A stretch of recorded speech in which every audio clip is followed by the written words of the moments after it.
Well, are we gonna restart the match? I think we're gonna restart, guys, because herO accidentally picked Terran. He's probably thinking like, oh crap, do I actually have to play with Terran? No, I think they'll let him restart. I think they will let him restart. They may give him a slap on the wrist. The problem is, I don't know about the new Kesper rules, because we got the lobby. I like to talk from a serious perspective, because this is like, this could actually result in a disqualification. I don't know what the rules are. The game actually didn't start, but we don't know. We don't know when the game actually starts. Do we start the game when they hit the start button from the lobby, or from the fake lobby? Well, we don't know. That's the answer, guys. Sorry. I mean, herO, he just simply picked the wrong race. He accidentally picked Terran. He's a Protoss player, for those of you guys who aren't familiar with him. And they're going to have to remake the game.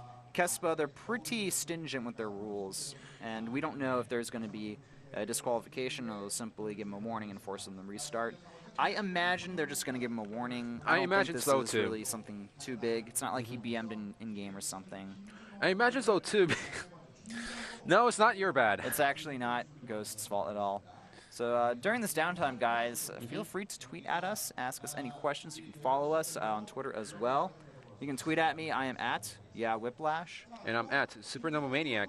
I have a well, question it seems like. here. Go ahead. Oh, I have a question here. Is SPL, Stracraft Pro League, invitations or qualifying? Why don't we see more teams like StarTel or MVP?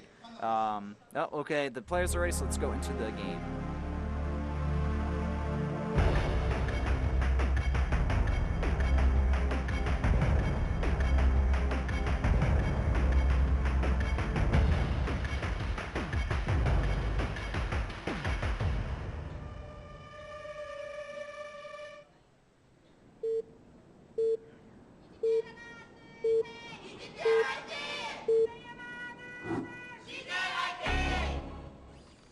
Set 4 is played on Korhal Floating Island.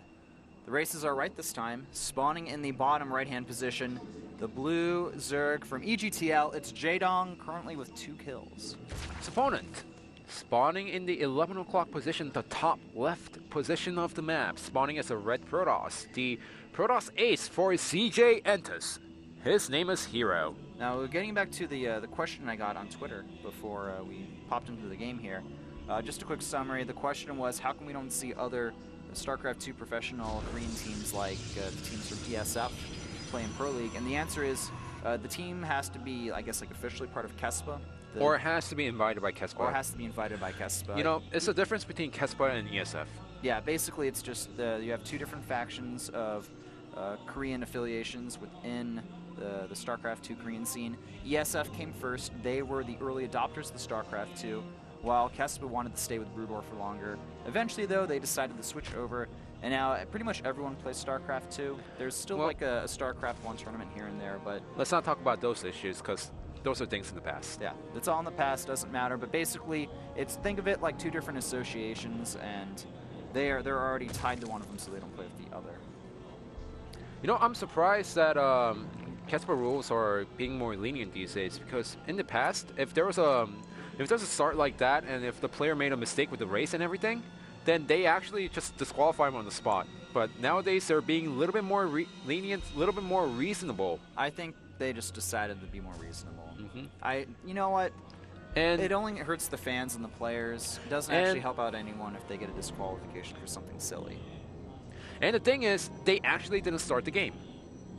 They didn't go into the 5-second countdown, so I guess it was like before the game started. It's just that they had to exit and then go through the lobby once again. Oh, all right. Well, player did technically ask for a pause before the game started.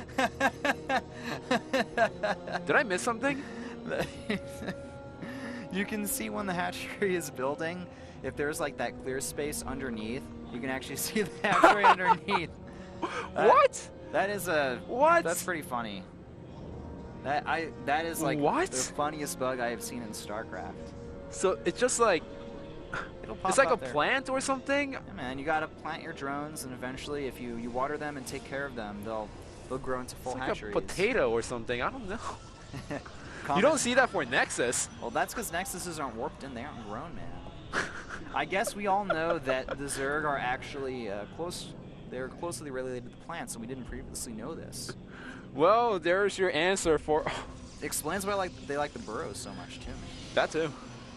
It makes a lot of sense then. Yeah, things are starting to become very clear in the StarCraft universe. No, you can't see the hatchery underneath, but you know it's over there. Yeah. All right, well, looking to the game here, we have 3 hatcheries already. Wait, that guy on the left looks familiar. I don't know, I thought he was like a StarCraft He's player. a Korean. No, I feel like I've seen him before. He's a Korean, don't worry about it. Okay. Oh, nice Oh, by nice J-Dong. snipe. Very nice snipe there. Killing off a pro for free. He's on his... J-Dong's on point today. I guess that also explains why he has 2 wins, but he's on point. Now, J-Dong going for the 3 hatcheries right now. And he's of course got the Zerglings out. And sending a queen over to that 3rd base. herO pulling off one of the supply depots there, though. I guess he just wants to make some extra room. Oh, I think that's actually GameO. Oh, yes, I told you he looked No, I like... thought you said to the guy to the left, not guy to the right. Well, so I was looking at the GameO was on the left. on the right from our screen. Okay, we got... It was over here, and I was looking at over here where the player wasn't there, and... Well, there's Coach Park now. So. That was surprising, because I was just staring into the monitor, and then he just shows up right away. I knew it, man. I recognized him. I was like, well... I've seen him before. He's famously known for his GameO face against Piano with the whole 10 Hydras and the single Spider Mine on New Heartbreak Ridge. Oh, that was a pretty entertaining game. That was funny. But basically, GameO, he lost so many Hydras to a single Spider Mine, similar to Widow Mine in Brood War or StarCraft 2. And he once he found out, he had like this face of absolute shock on his face. He's like, oh, I lost all these Hydras, crap. Someone post that video right now on Team Liquid. Do it. You only need a GIF, man. But we have Stargate opening from herO here, trying to do a little bit of damage here. Nice save. Not going to lose any of the drones over here. And just canceling that extractor there. He just wanted to save the drone. Nice little cute micro trick that you can do. You know, I have to say, when it comes to PBC, J-Dong is always evolving. We've been talking about this during the break, and it seems like J-Dong, he knows what to do in certain situations now. It's just that he's missing the 2%. For example, he could have won the battle so much easier against Bong's final attack if he had the Overseer and sniped the Observer right away, but he just didn't have the Overseer, the 2%. So let's see what he does in this game. Did he actually learn from his mistakes, or is he going to still create the 2% mistakes throughout the whole game? And can herO take advantage of that against J-Dong? Still a lot of variables in this game so far. J-Dong droning up pretty heavily right now. He did get a good scout on herO, though. He saw the Robo, he saw the Stargate, so he knows exactly what his opponent's doing at this point. So right now, herO is only staying on 45 probes and starting probe production once again. That's a poor Zerg. He didn't deserve to die, but those Phoenixes killed him off anyway. Should have planted on the ground. Yeah, he should have planted into the ground, that's right. Just like that hatchery. Hydra then on the way for J-Dong, and his opponent herO just getting those Phoenixes. Seems like he's just playing standard right now for this map. It's a little bit iffy for some of these players because now they have to pick which places they want to take third, and a little bit faster third, but still not as fast as 7-minute Look at this expansion. though, instantly as a reaction, we're seeing 24 Zerglings. This is really nice. In production from J-Dong here. He's also got access to that Hydra tech, don't forget that, guys. herO doing a good job sniping off a few units here and there, forcing an additional spine or spore crawler down. Will he actually get that queen as well? It's the real question. He most likely spotted those Zerglings at this point as well. The Phoenix is actually doing a lot of damage, you know, killing off queen, getting a good amount of drones here as well, forcing J-Dong to really drone up, but the Zerglings moving across the map now, and there's actually not a lot of units here to defend against this Zergling attack here. Perfect force fields against the Zergling. Oh, the Zergling's got a perfect surround on herO's army here. The Zealots, though, they're doing a great job cleaning up the Zergling harassment here, and the sentries go down, traded for the Zerglings here. It wasn't actually bad because he killed all the sentries in the main army, which means that now he's not going to have as many force fields if J-Dong decides to go for the attack once again. Yeah, I would have to say overall a pretty decent trade. Not really a huge difference either way. Overall, J-Dong taking a 4th base here, so he's just going to say, hey, I can't you know, really punish you for taking a third, so I'm not going to worry about that. Nice snipe on one of the Phoenixes from those Hydras that are now out. +1 attack just about done for Jadon. He's also getting his Hydra speed, while on the other side of the map, herO, he's moving into the Colossus tech, getting that blink, going for +1 armor and getting +2 attack. So really, we're seeing from herO a very double forge style play here, and I guess you can do that if you're going up to 3 bases. Oh yeah, definitely, and especially since now he has enough army, he could defend the third base relatively easy right now. Not as easy as some might think, however, because remember, he did lose the sentries earlier on in the game, so he has less force fields. He's still got the map control though, and with the Colossus, he should be fine. Oh yeah. Phoenix is continuing to be quite annoying as well. This is something that hero's so good at right now. I mean, he's keeping these Phoenixes alive, so Jadon, he cannot easily move out on the map, and we have Temp Corruptors out on the way, but herO, he already scouts the Spire.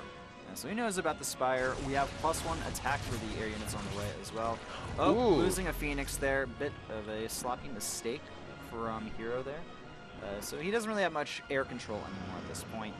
Hallucinating a Phoenix, going to try to do a little bit of scouting here.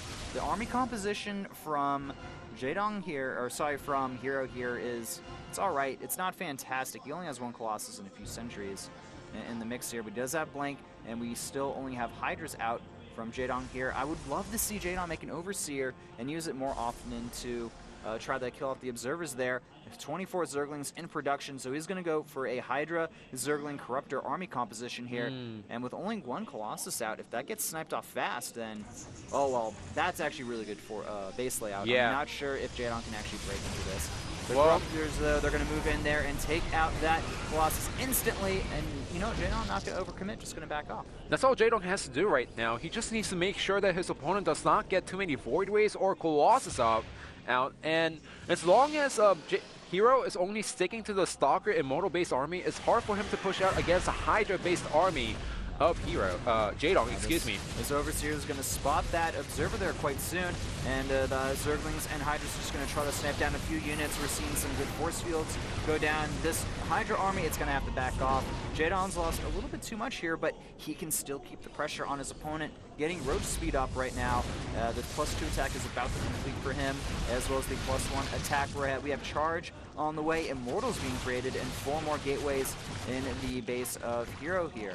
Remember, even if Jadon trays some of the army over here, he already killed up to 3 gateways, sniped the Colossus, and now he has up to 4 bases, but he needs to make sure that he can actually win the engagement. That's a lot of Immortals from the back, and even if the Immortals aren't great against the Hydras, it's a nice buff against the army of Jadon's, and Jadon seems like he overextended over here. Just a little bit too much overextension from Jadon here. He did thin out the army of his opponent, though, herO pretty well. The +3 attack is on the way, along with +2 armor, continuing the Immortal production, getting Warp Prism as well with the speed. So we're seeing a Roach, pretty much a complete tech switch, I want to say, from Jadon here, which is needed. He needs to get the Roaches out to deal with the Zealots, and he needs to get either Infestor, Swarm Host, or a combination of both. These Phoenixes are doing a really nice job throughout the whole game. I mean, keeping these alive until this very second, 15 minutes and 50 seconds into the game, that's something really hard to do, and even killing extra drones while keeping those Phoenixes alive. Really nice job by herO. But behind this Jadon, he's going for the Swarm Host once again. So going for the Swarm Host, hopefully he has a little bit better anti-observer control, getting some Overseers in his army mix, using those 8 Corruptors, being useful with them. Uh-oh, looks like the Phoenix is caught out of position. They're going to be able to... Oh, I mean, they're not going to really be able to do much besides try to escape here. One goes down, and second one getting low on health there. Not taken out yet, though. The Spore Crawler is already at third base, and those are almost getting taken down once again. But now, hero's going to move out on the map. That's a really scary army from Protoss player. That's a scary army, but there are no observers in this army composition here. Can he snipe the War Prism? That would be huge if he could get it there. Jadon, he needs those Swarm Hosts in this army composition, putting down a lot of emergency spines. But I think that hero's just going to go for the attack right now. The Swarm Hosts, where are they? Jadon cannot get caught out of position here. 6 Swarm Hosts are out on the way, and they're finally made, but it's a little bit too late for Jadon. He's losing his main army, losing 1 Swarm Host also. He needs to burrow as soon as possible. Jaedong, he needs to use those Swarm Hosts. He can buy a little, if he can just buy enough time, he may be able to push herO back. herO is moving back at this point, but just, trying to get some good force fields down. The Swarm Hosts are starting to increase in number as well here. More Roach reinforcements at the same time. We have an attack in Jaedong's main base with a crap ton of Zealots from that Speed Prism. Jaedong looking like he's starting to fall apart here. He is so far behind in supply compared to herO. We are seeing Zealots being used to great effect against Zerg in Heart of the Swarm here. And now with the Observer out, herO, it looks like he's done it without the use of AoE. He's able to deal with the Zerg. GG is called. herO defeats Jaedong with a very sharp and vicious attack. I'm kind of surprised that he went for the Swarm Host. He wasn't, far ahead into the game, just like the previous game where Bong was staying on 2 bases for a long time. So now, and then you're creating Swarm Hosts, so you need a lot of time to get those out. And once the Observers are out, Protoss players can actually force field the main army, go for the Swarm Hosts one by one, trying to cut them off one by one, and they can still win the engagement without the AoE if there's only like 5 or 6 Swarm Hosts.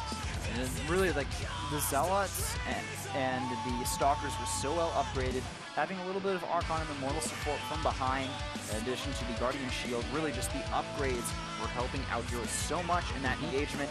He got into a good position to fight as well.